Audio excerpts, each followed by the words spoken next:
Oba, rapaziada! A sétima rodada do Campeonato Brasileiro chegou ao fim, como de praxe, ao fim de todas as rodadas fazemos aquele balanço de como foram as partidas. A começar pelo jogo desta segunda-feira, Cruzeiro 0, Cuiabá 1.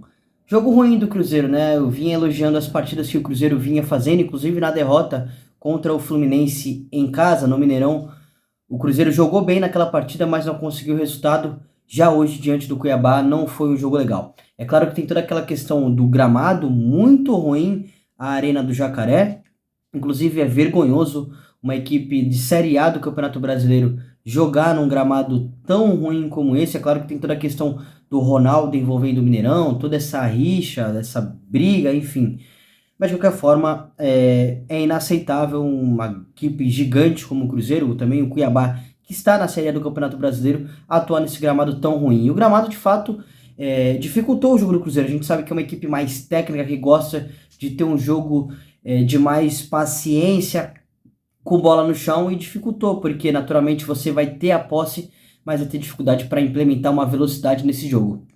E o Cuiabá esperou um pouquinho mais, né, no seu estilo, com as suas linhas de marcação um pouco mais baixas e explorando os contra-ataques.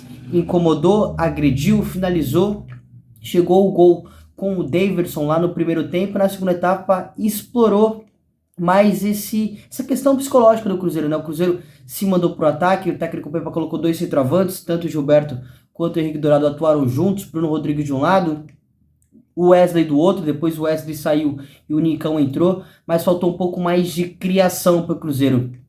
Acho que os laterais poderiam atuar um pouco mais por dentro para ajudar nessa criação. É claro que não tem essas características, nem o William. Depois o Igor Formiga que entrou também não tem essa característica, e o Marlon a mesma coisa pelo lado esquerdo. Mas acho que poderiam atuar um pouquinho mais por dentro para pelo menos liberar mais espaço para os pontos, e a gente sabe que isso não aconteceu. E o Cuiabá fez um jogo muito digno, né? Vitória importante fora de casa para sair da zona de rebaixamento, para conquistar mais 3 pontos no Campeonato Brasileiro. Já o Cruzeiro perdeu a chance de chegar a 15 pontos, né? Encostar um pouco no Botafogo, empatar o número de pontos com o Palmeiras. E nesse momento está com 12 pontos. É uma campanha boa, acima da expectativa. Claro, se a gente for levar em consideração pelo que o Cruzeiro apresentou no Campeonato Mineiro, é acima, é além da expectativa, mas mesmo assim fica um gostinho de, cara, poderia ter conseguido um resultado positivo diante do Cuiabá. Partida muito justa do Cuiabá, 3 pontos importantíssimos. No domingo tivemos duas partidas, Grêmio 3, Internacional 1. Cara, apesar de tudo que aconteceu, apesar do resultado, enfim, eu acho que foi um jogo bom do Internacional com a bola, cara. Acho que criou oportunidades logo com 1, 2 minutos de jogo. O Inter teve uma oportunidade numa parede do Luiz Adriano, que inclusive faz como ninguém aqui no futebol brasileiro, essa parede, esse jogo de costas, e a finalização do Johnny no travessão, que criou outras oportunidades também. O Alan Patrick muito participativo. É claro que ele deu o passe, não vou dizer que é errado, tá? Mas foi um pouco displicente no passe que restou no gol do Soares. Mas mesmo assim, eu acho que ele fez uma boa partida. É um cara diferente, o melhor jogador do Internacional na temporada, e fez mais uma boa partida no Grenal. Não foi suficiente. Acho que o Pedro Henrique também fez principalmente um bom primeiro tempo pelo lado esquerdo. O Inter teve volume de jogo, mas não conseguiu aproveitar as oportunidades. E lá atrás teve muitas falhas defensivas. O Inter não competiu como devia, não dividiu as bolas. Inclusive, no segundo gol do Grêmio, no gol do Vilhaçante, foram duas divididas que o Internacional perdeu. Inclusive com o Tauan Lara, lateral esquerdo, que resultou, né, em mais espaço para o Vilhaçante finalizar. Então acho que faltou um pouco mais de competitividade defensiva para o Inter. É um Grenal, cara, tudo envolve, tem a questão psicológica, o momento que o Inter tá vivendo, então não poderia ter tomado gols de bobeira assim como tomou. É claro que o Grêmio também tem méritos de apertar a marcação. O Renato colocou três zagueiros. É claro que tem todo aquele processo do Grêmio não atacar a profundidade, não ter jogador de velocidade, e o Renato, entendi o que ele quis fazer, colocar o sistema com três zagueiros e liberar os alas para atacarem a profundidade, para chegarem ao fundo, como o Fábio, como o Reinaldo. Em alguns momentos deu certo, outros não, mas é um resultado muito bom para o Internacional. Teve pro Grêmio, desculpa, que teve o Kahneman expulso, que o Soares fez uma partidaça, que o Bitelo, apesar de estar baleado, fez uma boa partida também, muito bom jogador o Bitelo. Então, resultado importantíssimo para o Grêmio para dar mais confiança. E pro Internacional, não acho que mereceu levar 3 gols, não acho que o desempenho, o jogo não foi para ser 2 gols de diferença, mas mesmo assim, futebol é resultado, o futebol é bola dentro da caixinha e o Inter não conseguiu fazer isso e aumenta a pressão pro Mano Menezes, né? É claro, eu nem acho que o trabalho do Mano seja tão ruim assim, mas a pressão por estar tanto tempo sem título, pelo que apresentou no ano passado, é natural que a expectativa para esse ano seja maior e o Inter tá devendo mesmo assim. Flamengo 1, Corinthians 0. Também um jogo que não. Um resultado que não mostra o que foi o jogo, né? O Corinthians jogou bem, cara.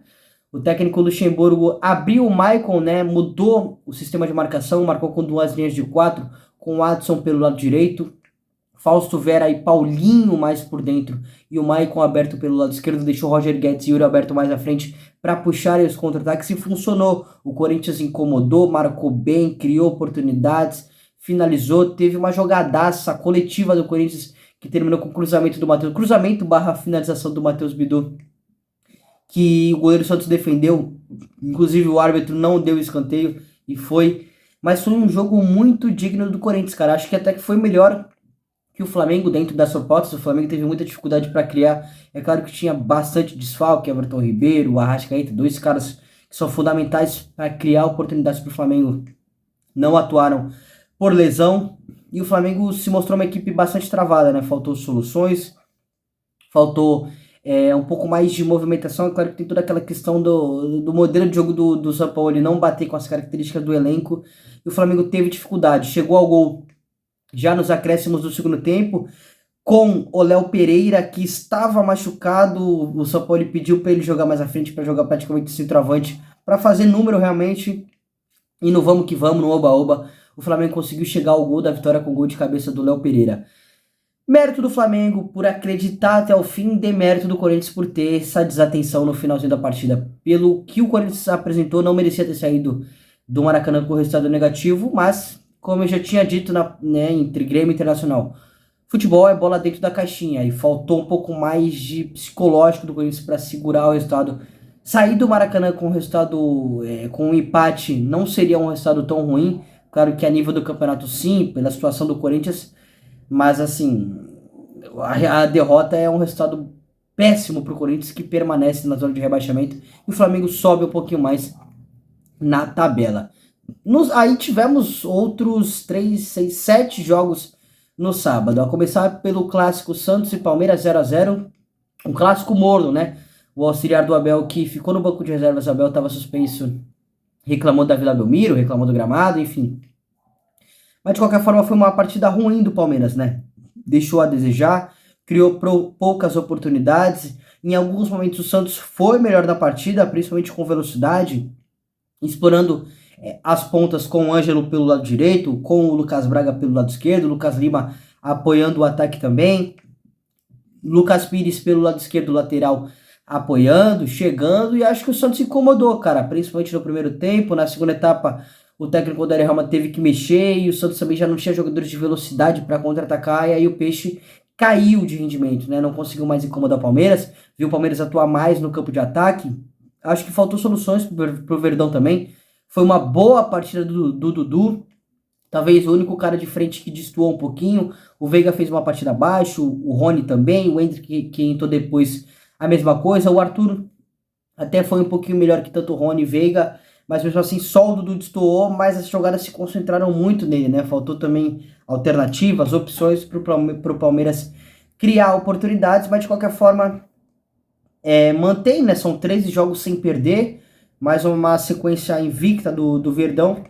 E pro Santos, analisando assim, é claro que mantém o tabu, né, de não conseguir vencer o Palmeiras, mas assim, 0-0 em casa, diante do Verdão, atual campeão brasileiro, uma equipe que recentemente foi bicampeã da Libertadores. É claro que é um clássico, né, mas foi um resultado ok, tá, ok. Acho que merecia até ter feito um gol na primeira etapa. O Palmeiras também mereceu, também criou oportunidades no primeiro tempo, mas na segunda etapa foi um jogo bastante ruim, cara, bem morno, com poucas oportunidades. esperava um pouquinho mais do clássico. E falando em clássico, o Botafogo venceu o Fluminense. Mais uma partidaça do Botafogo, né? Se recuperando no campeonato, tinha perdido para o Goiás fora de casa e agora no Newton Santos venceu por 1-0. O jogo que o Botafogo dominou, cara, tanto no primeiro quanto no segundo tempo. Tem jogadores de muita qualidade e passando por um momento muito bom, cara. Tiquinho Soares, Marçal, Júnior Santos, Gabriel Pires. Acho que só o Eduardo destoou um pouquinho, o Tietchan jogando muito bem. Enfim, mais uma partidaça do Botafogo, explorando os contra-ataques, conseguindo jogar com bola também, pressionando o Fluminense, não deixando o Fluminense jogar. Muita pressão no segundo tempo, então, cara, marcação alta lá em cima, o Fluminense praticamente não chegou ao ataque, só teve uma oportunidade numa bola parada que o Lelê, né, saiu cara a cara, acabou perdendo o gol. Mas assim, o Botafogo finalizou quase 30 vezes, teve muito volume de jogo, criou várias oportunidades. Esse jogo era para ter sido uns 2 ou 3-0. Chegou ao gol numa bola parada com o Cuesta, zagueiro artilheiro, inclusive.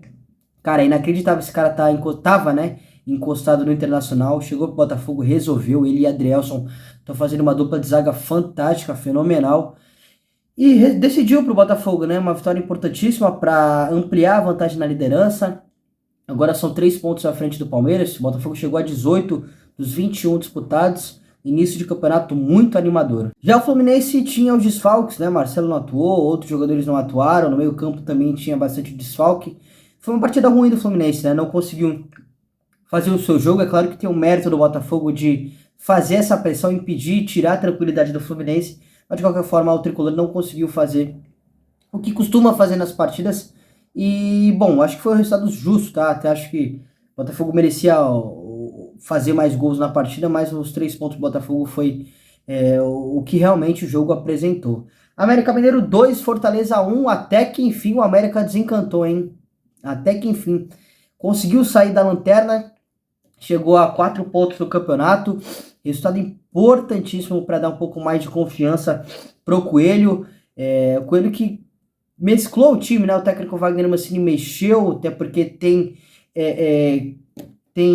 campeonato continental no meio da semana e o América, cara, surpreendeu realmente. Não esperava que mesmo com um time misto conseguisse vencer o Fortaleza. É claro que o Fortaleza baixou um pouquinho a intensidade, não jogou no seu estilo de estar fazendo pressão a todo momento, de estar incomodando o adversário e sofreu. Resultado justo para o América, que criou mais oportunidades e conseguiu aproveitar, né? Eu tinha falado nas outras análises das rodadas que o América criava e não conseguia aproveitar as oportunidades e sofria lá atrás. Já para a partida contra o Fortaleza foi diferente.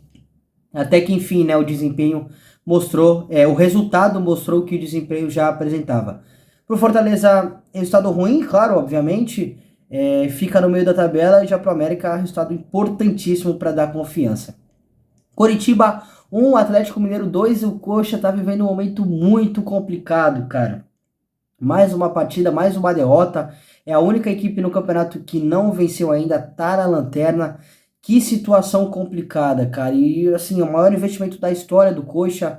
É inacreditável o que o time tá vivendo, velho. Tem alguns desfalques também, é claro. Mas assim, é muito frágil defensivamente, cara. Sofre muito. Geralmente quando o adversário chega no ataque, principalmente com muitos jogadores à frente, consegue fazer o gol, e foi novamente o que aconteceu, né? Curitiba até saiu vencendo, abriu o placar, mas depois o Atlético foi buscar o resultado.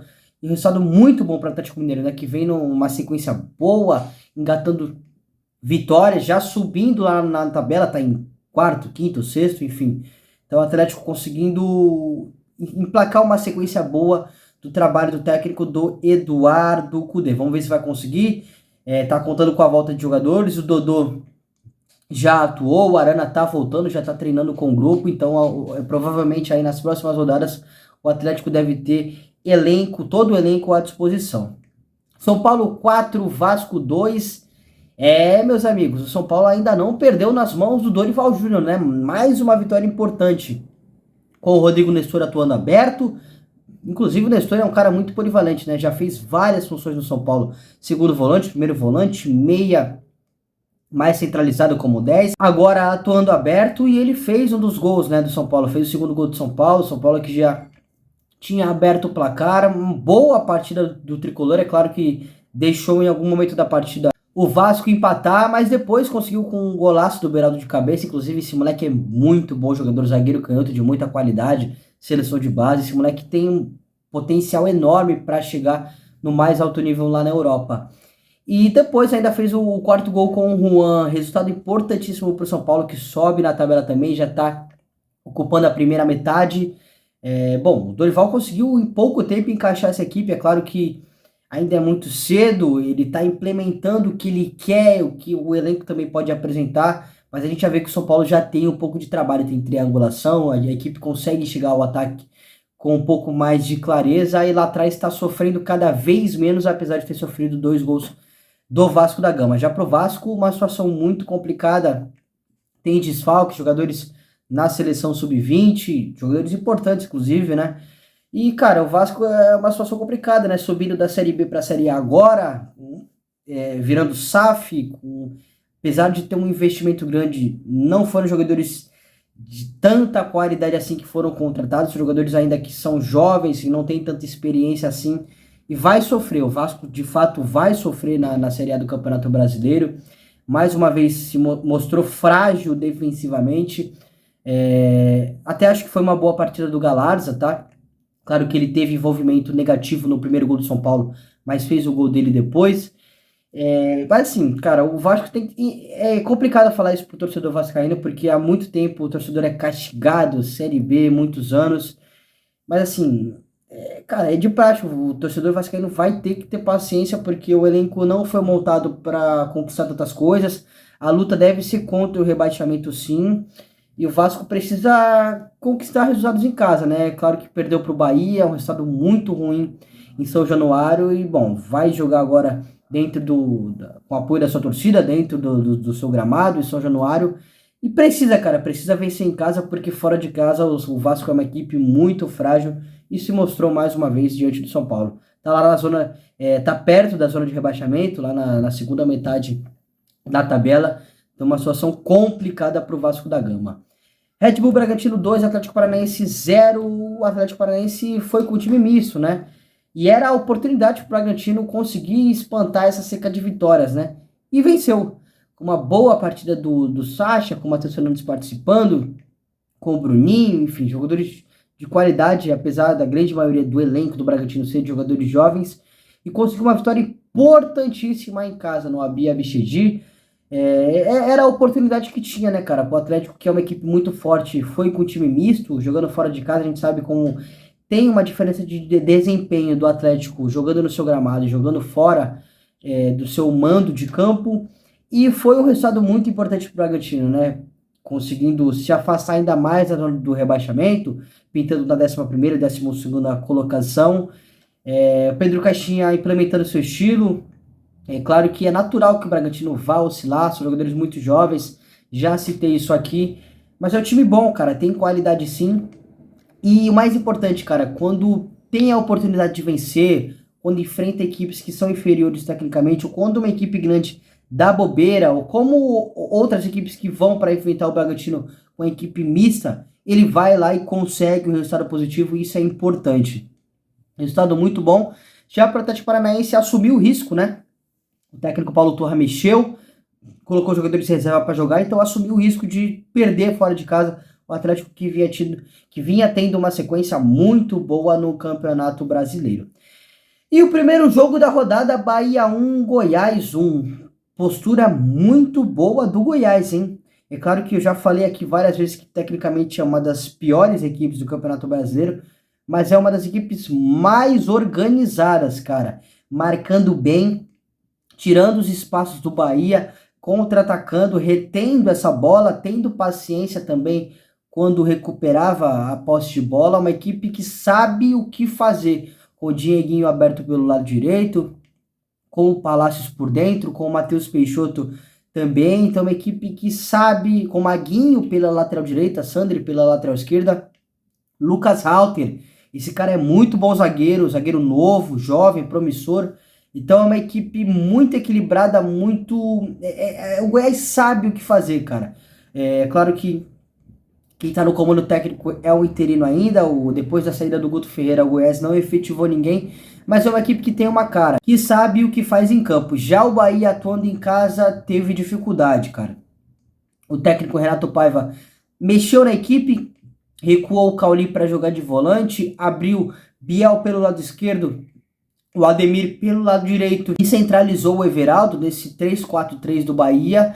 Mas apesar de ter chegado o gol muito cedo com o Everaldo e sofreu um gol bastante bobo de falta do Bruno Melo do Goiás em que a barreira abriu, eu não acho que foi uma partida boa do Bahia não, cara. Acho que criou poucas oportunidades, faltou solução, faltou trocar passes com mais velocidade. Acho que foi o Bahia jogou muito em U, né, o que a gente costuma chamar de passe de zagueiro pro lateral, do lateral pro ponta, ponta, lateral, zagueiro, e ficava rodando de um lado pro outro. Faltou mais um pouco de objetividade por dentro. A gente pode levar em consideração a questão da infiltração, do Bahia atuar muito pelos lados, mas realmente faltou isso para conseguir furar o bloqueio do Goiás. Dentro das propostas que as equipes tiveram, mandaram a campo, acho que o Goiás se comportou melhor, né? O resultado... Até acho que o Goiás poderia ter saído com o resultado positivo, mas é um resultado bom, cara. Fora de casa, diante do Bahia, que é SAF, que teve um investimento muito maior em comparação com o Goiás. Já para a equipe do Bahia, é mais um resultado ruim, né? Mais uma partida sem vencer, caindo para a parte de baixo da tabela, pintando na 14ª, 15ª colocação. E o Goiás não é um resultado que afasta a equipe da zona de rebaixamento, mas é um desempenho que agrada, cara. Uma equipe que sabe o que fazer. Beleza, meus amigos? Essa foi a análise da 7ª rodada do Campeonato Brasileiro. Se você gostou do conteúdo, não esqueça de se inscrever no canal, ativar as notificações e curtir esse vídeo. Um grande abraço e até o próximo conteúdo.